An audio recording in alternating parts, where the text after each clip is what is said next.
the folks at Toyota, which last week announced it would significantly finally increase wages for their workers. You had no choice. They had no choice because of what you did. You helped everybody. And look, I want to thank you for your commitment to the solidarity, for exercising your right to bargain collectively. You made this happen. And it's by the way, it's a bigger thing I think even you all realize. You're changing the face of the country. Who's the guy who goes, thanks? Oh my gosh. God bless America. That's POTUS. Welcome back. I'm in a weird mood, dude. Top of the second hour. On this Friday, yet another day that Kane hasn't gotten Warhammer to squat up. Top of the second hour. It's all right. It's all right. Yeah, we're going to fight about it today. Okay. We're going to fight about it. So get ready. Go ahead and get ready. Get your little team ready. You can sit here and talk to me about your little Rocket League, and then we're going to talk about Warhammer Dark. We're going to just have it. We're going to have the fight. It's all right. It's all right. Yay, Friday. So welcome. Top of the second hour. Dana Lash with you. You can listen coast to coast. You can stream the radio program, 343, channel 347, DirecTV also.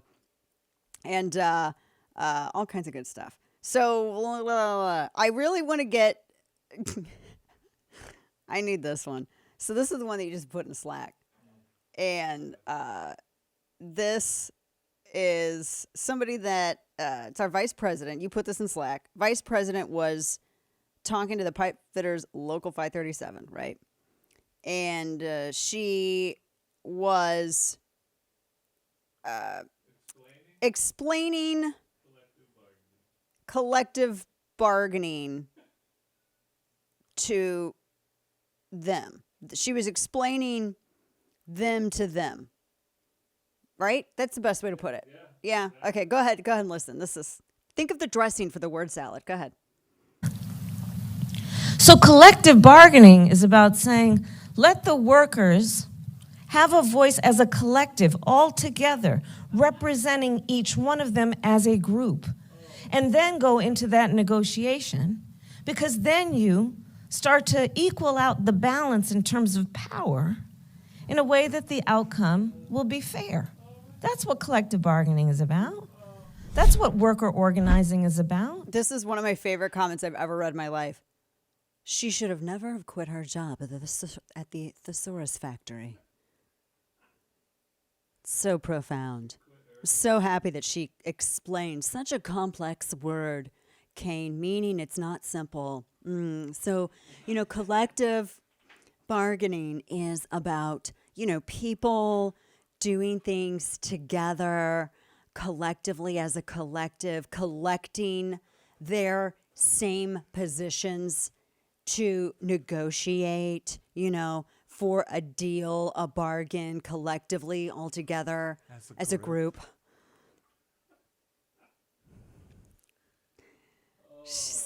She loves the Venn diagrams, that one. How does Saturday Night Live not do, you would think she would be, right? What is going on? The fact that they don't make fun of her, they're not about comedy. No. I think your humor sucks when you just can't take the obvious. Even if I agree with you, if you do something goofy and stupid, I'm going to make fun of you. Because I'm an equal opportunity ridiculer. And I don't respect people who are not. So if I do something dumb and you don't make fun of me, we can't be friends. If you do something dumb and you don't like it, if I make fun of you for doing it, then we can't be friends. Because life is too short not to laugh at other people. That's just all there is to it. Like Kane not wanting to play Warhammer, for instance. So we're having this. This is an ongoing fight that we're having. You're describing it as I don't want to, and that's not you accurate. Haven't. No, that's accurate. So it is. So you is it indicative of you not wanting to, no, or you wanting to, but just not having the time because you're so busy with Rocket League? Yeah, no. I wish I was more busy with Rocket League. I only get a chance to play, Rocket League with my son over in Illinois. Once maybe every 10 days or so. It's not very much. So see, a couple times a month. You play Rocket League with him, but then when you're not playing with him, you could squat up, right? I'm just saying. I could, probably. I'll have to carve out some time, throw it in the calendar. I can do it. See? I could make it happen. We could have a whole team squad, dude. Like a whole Dana Radio, and then we'll get Juan into it. You said Dark Tide, right? Yeah. And then Steve is like, I don't even know. Does Steve? You don't play really, right? He's like the only millennial who's not really into games, right? He's Not that I know. I mean, I said this before. I grew up in a house full of women, so there's no video games in my house. Be a growing nerd up, for so- once, damn it! Come on, nerd out with us. I nerd out on other things, just not video games. He's like so straight laced. He's just like, yes, well, but no, I think that's one of the. It's a great. So I'm gonna keep bringing that up constantly until I break you. Right.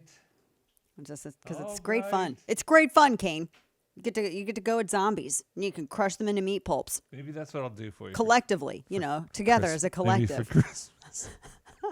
You mean as a group? as a group, Got it. all together. A collective. Understood. That's the way it is. And then we can bargain about what level of malice we would like to play. I'm glad you cleared it up because I thought collective bargaining was you like collecting bargains. Like That's, coupons. actually, I'm so glad that you brought that up because, for instance, so my stepdad, right, is the coupon king. So I don't know how it works in some people's homes, but in the home in which I grew up, first it was me and my mom for a long time. And then when my mom and my stepdad got together, he is like very good at couponing and finding the coupons and saving the coupons. And he would keep them all organized in a letter organizer that he hung on the back of the pantry door, little pantry door in the kitchen, and all the different coupons. And when he makes a grocery list, parts of the paper, there's invisible borders, and you're not allowed to put any non-dairy item in the dairy section that is not at all marked on the grocery list. It's just not at all marked.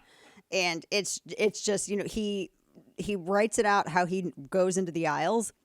And he would not allow my mother to go to the grocery store because he's like, she gets distracted and picks up other things. And so he's like, you don't get to go. And so, like, normally it's just like the thermostat is like the territory, right? The dads, like, they take over. No, in this house, there's also the grocery store shopping. So you had to have a coupon to get it. If you wanted it, there better be a coupon or you ain't getting it. You know what? Quick question. Uh-huh. Coupon or coupon? He says coupon. Right. Who am I to argue I've with the heard king? it though both ways. I have too. My mom says coupon, and he's like, that's wrong. Is there a singular way that's correct? I don't know. I'm not going to fight with him about it. Everybody else is welcome to take up the issue with Pawpaw, but Right. yeah, it's not going to be me. Just call them paper bargains. Paper bargains that we're collecting That's right. collectively. But no, he would. That's what he'd do. He would collect the bargains. He would collect the coupons. And you can't, like I remember one time I wanted Captain Crunch, and heaven forbid, I put it in the meat section. And he's like, I guess you got to get a whole new piece of paper now. No, he got the white out, and he would white it out. It was notebook paper, dude. It was like college ruled notebook paper. Yeah. It's got a white. It's got to be perfect. No scratching out because it gets confusing and sloppy, and he doesn't like the sloppiness and confusion, right? My kids think he can do no wrong because he's forklift certified.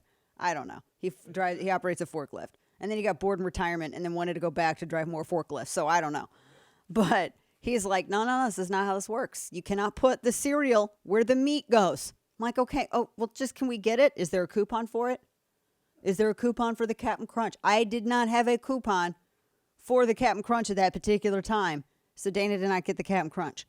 Now, when he did find the Captain Crunch later with the Crunch Berries, he had a coupon for it, and that was a nice surprise. But that's the house I grew up in. It didn't exist on the store shelves. He would say the store's out of it if there wasn't a coupon for it. And I know these were lies.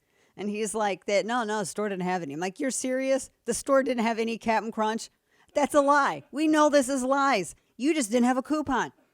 Not the same thing. But he was a collector of bargains. And he was in the union. But he was a collector of bargains, you could say, like Kamala Harris was explaining. But I just go out and collect bargains. I love it.